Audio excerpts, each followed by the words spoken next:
Halo, video ini sebagai media pengantar edukasi daring kita kali ini. Pada konten kali ini saya akan membahas tentang pengantar sains, lingkungan, teknologi, dan masyarakat. Atau biasa kita singkat dengan saling temas sesuai dengan nama mata kuliah kita saat ini. Nah, sains dan teknologi merupakan hal yang tidak lepas dari kehidupan masyarakat. Perihal apapun itu, tidak lepas dari sains dan teknologi. Nah, karena peranannya yang cukup besar, sehingga kita perlu mengetahui apa yang dimaksud dengan sains dan teknologi. Nah, serta apakah terdapat keterkaitan antara sains dan teknologi dengan nilai-nilai yang terkandung dalam masyarakat, baik nilai sosial, moral maupun budaya. Nah, teknologi sebenarnya merupakan peranan ilmu pengetahuan untuk mengungkap aspek-aspek kehidupan manusia atau isi alam semesta. Nah, oleh karenanya sering pula dipakai terminologi atau ilmu dan teknologi. Nah, maka sesungguhnya makna teknologi yaitu memunculkan atau melakukan menangkap bagi suatu hal yang tersembunyi. Nah, sains adalah aktivitas memecahkan masalah yang dilakukan oleh manusia, yang kemudian dimotivasikan oleh rasa ingin tahu tentang dunia sekitar kita. Sedangkan teknologi adalah suatu konsep yang lebih luas, yang mempunyai lebih dari satu aspek. Nah, sains dan teknologi sekarang tidak bisa lepas dari kehidupan kita. Dalam sejarahnya, sains telah ada sejak zaman Yunani kuno, tepatnya pada zaman Plato ataupun Aristoteles. Secara langsung ataupun tidak, masyarakat kurang memahami secara detail peranan sains dan teknologi dalam kehidupan. Masyarakat hanya merasakan dalam kehidupan saja. Nah, pada zaman sekarang ini ya, teknologi itu telah menjamur, bahkan lebih tepat dikatakan membudaya, bahkan menyentuh hampir semua aspek kehidupan masyarakat. Manusia memang memiliki hubungan yang erat dengan teknologi dan sains. Begitupun sebaliknya. Nah, kita bahas satu persatu pengertian sains, lingkungan, masyarakat ataupun teknologi. Nah, sains itu adalah ilmu pengetahuan yang mempelajari tentang berbagai fenomena alam semesta beserta isinya dan hubungannya dengan hubungannya dalam kehidupan masyarakat melalui eksperimen, dan kebenarannya bersifat objektif. Nah, teknologi adalah kumpulan alat termasuk mesin, modifikasi, pengaturan, dan prosedur yang digunakan untuk memudahkan pemenuhan kebutuhan manusia yang semakin lama semakin kompleks. Nah, lingkungan adalah suatu kombinasi yang terdiri atas abiotik. Abiotik ini air, tanah, udara, sinar matahari, dan mineral yang ada di dalam bumi. Dan biotik yaitu manusia, hewan, tumbuhan, dan jamur seperti itu. Nah, di mana terjadi interaksi atau timbal balik. Nah, masyarakat adalah sekelompok orang yang tinggal di suatu tempat atau dalam suatu wilayah yang memiliki tujuan yang sama dan menghasilkan budaya. Nah, lalu kaitan antara sains, teknologi, dan lingkungan dan masyarakat seperti apa itu? Seperti ini. Nah, manusia atau kita sebut sebagai masyarakat dalam menjalani kehidupannya memiliki banyak kebutuhan. Dari sinilah lahir yang namanya teknologi yang digunakan untuk memudahkan pemenuhan kebutuhan manusia. Di sisi lain, sains berawal dari rasa ingin tahu manusia terhadap berbagai hal. Jadi ada kalanya teknologi merupakan pemicu perkembangan sains. Nah, dan perkembangan sains berdampak pada terciptanya kemajuan teknologi. Sains merupakan komponen yang dapat membantu meningkatkan kesiapan pengetahuan masyarakat tentang produk teknologi dan meningkatkan pengetahuan masyarakat tentang penggunaan sumber daya alam, atau meningkatkan pemahaman masyarakat tentang gejala alam dalam kehidupan sehari-hari. Lingkungan menyediakan sumber daya alam yang selanjutnya akan diolah oleh masyarakat menggunakan berbagai alat atau produk teknologi. Kemudian dengan ilmu sains, masyarakat diharapkan peduli dengan lingkungannya. Nah, jadi dapat kita simpulkan bahwa pendidikan seperti ilmu sains dapat meningkatkan kualitas masyarakat atau sumber daya manusianya, sehingga masyarakat mampu menciptakan teknologi yang maju, dan secara otomatis jika sumber daya manusia berkualitas tinggi akan mampu memahami dampak teknologi dan menerapkan literasi sains, ya, sehingga dapat menciptakan lingkungan yang kondusif dan ideal. Nah, banyak sekali contoh kaitan antara sains, teknologi, lingkungan, dan masyarakat. Nah, kita mengambil satu contoh kecil terkait dengan kehidupan manusia yang paling urgent, yaitu air. Nah, air sebagai sumber kehidupan. Air sangat diperlukan oleh masyarakat, sehingga dalam perkembangannya diciptakanlah mesin-mesin untuk menyediakan air.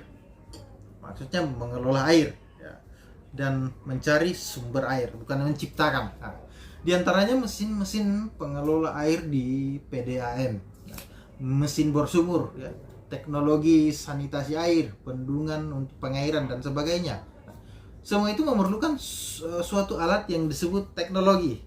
Nah, seiring kemajuan zaman, ilmu sains semakin berkembang pesat dan menciptakan teknologi yang canggih. Dengan demikian, sekarang masyarakat, terutama di daerah kota maupun desa yang sudah terjangkau teknologi, dapat memperoleh air tanpa harus menimba lalu mengangkat ember berisi air dari pegunungan melewati jalan berliku, ya. Tetapi cukup memutar keran maka air akan mengalir, ya. Masyarakat kini juga dapat meminum air mineral hanya dengan mengisi ulang air di tempat pengisian air tanpa harus memasak air terlebih dahulu. Para petani juga mudah mengairi sawah karena adanya bendungan, dan masih banyak kemudahan lainnya akibat adanya kemajuan sains dan teknologi. Namun jika kemajuan sains dan teknologi memiliki dampak positif, pasti ada dampak negatifnya. Dua hal ini tidak bisa terpisahkan. Di antaranya adalah sampah atau limbah.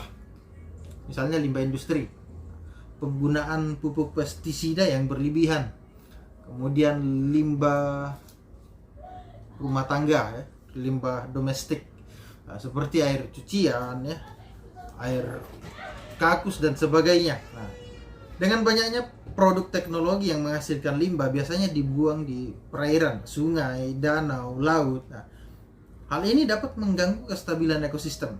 Nah, di antaranya berdampak pada ketidakseimbangan kehidupan biota air. Nah, rendahnya kualitas air tanah mengganggu kesehatan. Ini menimbulkan penyakit dan mengurangi estetika lingkungan. Nah, oleh karena itu, melihat dampak positif dan negatif yang luar biasa dari perkembangan sains dan teknologi terhadap lingkungan dan masyarakat, diharapkan masyarakat memiliki kepedulian terhadap lingkungan, kemudian memanfaatkan teknologi sebaik mungkin, serta memikirkan solusi dari dampak negatifnya. Misalnya mengolah limbah pabrik terlebih dahulu sebelum membuang ke lingkungan. kemudian menggunakan produk teknologi secukupnya, dan sebagainya. Masih banyak contohnya. Nah,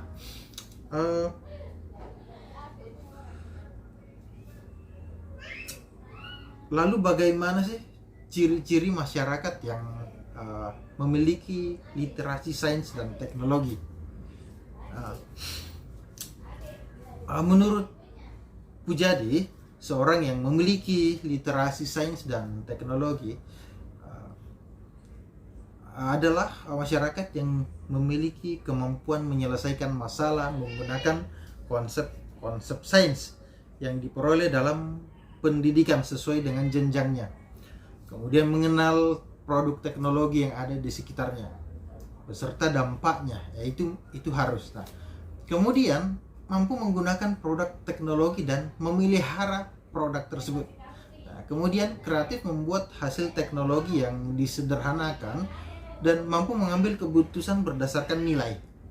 Nah, dalam buku Sains Teknologi dan Masyarakat karya Pujaji yang berjudul National Science, National Science Teacher and Association kalau tidak salah, mengemukakan bahwa orang yang memiliki literasi sains mempunyai ciri-ciri menggunakan konsep-konsep sains, keterampilan, proses, dan nilai apabila mengambil keputusan yang bertanggung jawab dalam kehidupan sehari-hari.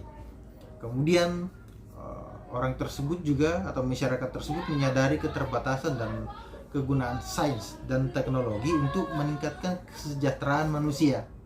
Nah, memahami sebagian besar konsep-konsep sains, hipotesis, dan teori sains, dan mampu mengungkapkannya adalah salah satu ciri dari masyarakat itu juga. Nah, menghargai sains dan teknologi sebagai stimulus intelektual yang dimiliki oleh masyarakat juga. Mengetahui bahwa pengetahuan ilmiah tergantung pada proses-proses inquiry dan teori-teori. Nah, kemudian bisa membedakan antara fakta ilmiah dan opini pribadi. Kemudian mengakui asal-usul sains dan mengetahui bahwa pengetahuan ilmiah adalah tentatif. Nah, kemudian mengetahui bahwa aplikasi teknologi dan pengambilan keputusan itu juga bisa dengan menggunakan teknologi. Nah, masyarakat juga memiliki pengetahuan dan pengalaman yang cukup untuk memberi penghargaan pada penelitian dan pengembangan teknologi. Kemudian masyarakat juga mengetahui sumber-sumber informasi dari sains dan teknologi yang terpercaya dan menggunakan sumber-sumber tersebut dalam pengambilan keputusan. Nah, jadi dapat kita simpulkan bahwa memiliki literasi sains dan teknologi tidak hanya mampu membaca dan menulis sains atau teknologi, tetapi menyadari dampaknya dan peduli terhadap lingkungan sosial ataupun alam.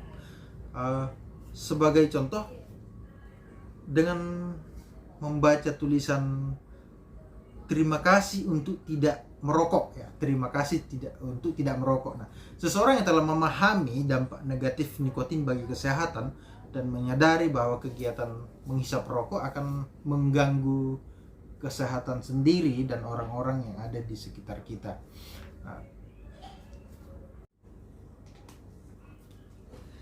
Nah, kemudian bagaimana dampak sains dan teknologi dalam reformasi pendidikan? Nah, perkembangan sains dan teknologi menyebabkan adanya globalisasi, atau di mana globalisasi ini menimbulkan tantangan global dalam semua aspek kehidupan, termasuk pendidikan. Nah, dalam buku Supriyadi ya disebutkan bahwa ada 3 acuan dasar pengembangan pendidikan di Indonesia dalam era reformasi untuk menjawab tantangan global, yaitu acuan filosofis, acuan nilai kultural, dan acuan lingkungan strategis. Nah, sebagai implikasi dari globalisasi dan reformasi tersebut, terjadi perubahan pada paradigma pendidikan. Perubahan tersebut menyangkut pertama paradigma proses pendidikan yang berorientasi pada pengajaran dan diterapkannya pada kurikulum 2013 yang kita pakai saat ini, di mana semula guru lebih menjadi pusat informasi, bergeser pada proses pendidikan yang berorientasi pada pembelajaran, di mana peserta didik menjadi sumber atau student center. Dengan banyaknya sumber belajar alternatif yang bisa menggantikan fungsi dan peran guru, maka peran guru berubah menjadi fasilitator. Kedua, paradigma proses pendidikan tradisional yang berorientasi pada pendekatan klasikal dan format di dalam kelas bergeser ke model pembelajaran yang lebih fleksibel, seperti pendidikan sistem jarak jauh yang kita lakukan saat ini. Ketika mutu pendidikan menjadi prioritas, kemudian semakin populernya pendidikan seumur hidup dan makin mencairnya batas antara pendidikan di sekolah dan di luar sekolah. Untuk bisa menjamin terjadinya penguasaan ilmu pengetahuan dan teknologi, saat ini Indonesia mau tidak mau ke depan harus meningkatkan profesionalisme guru. Sehingga guru mampu menerapkan pembelajaran yang aktif, inovatif dan bermakna, bermakna untuk melatih anak berpikir kritis, analitis serta kreatif, melalui pendekatan komunikatif. Dengan guru yang memiliki profesionalisme yang tinggi, pendidikan akan bisa ditingkatkan kualitasnya. Kualitas pendidikan yang baik pada akhirnya akan meningkatkan daya saing bangsa sendiri melalui penguasaan ilmu pengetahuan atau sains dan teknologi. Dalam buku Arifin mengungkapkan bahwa guru Indonesia yang profesional dipersyaratkan mempunyai beberapa syarat. Yang pertama, dasar ilmu yang kuat sebagai pengejauhan terhadap masyarakat teknologi dan masyarakat ilmu pengetahuan di abad 21.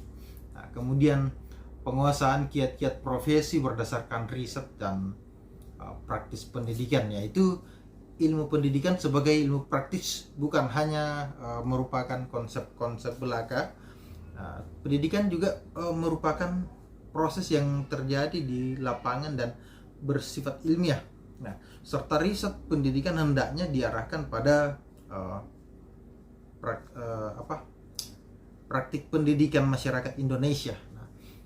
Kemudian mengembangkan kemampuan profesional yang berkesinambungan.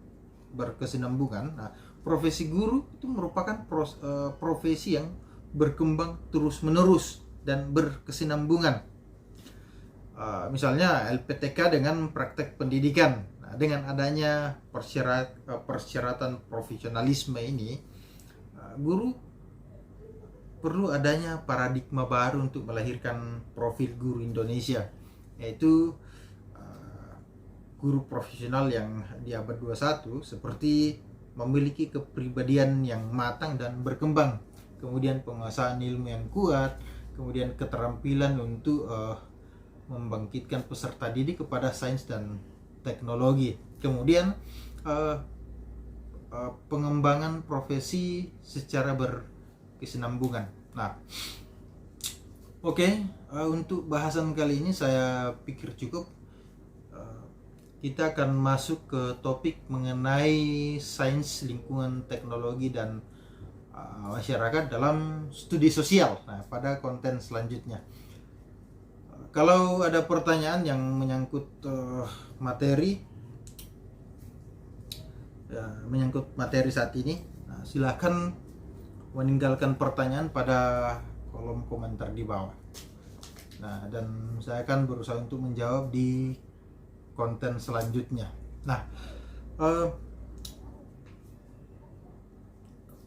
Mungkin ada tugas yang saya berikan saat ini. Jadi tugasnya adalah membuat sebuah rangkuman.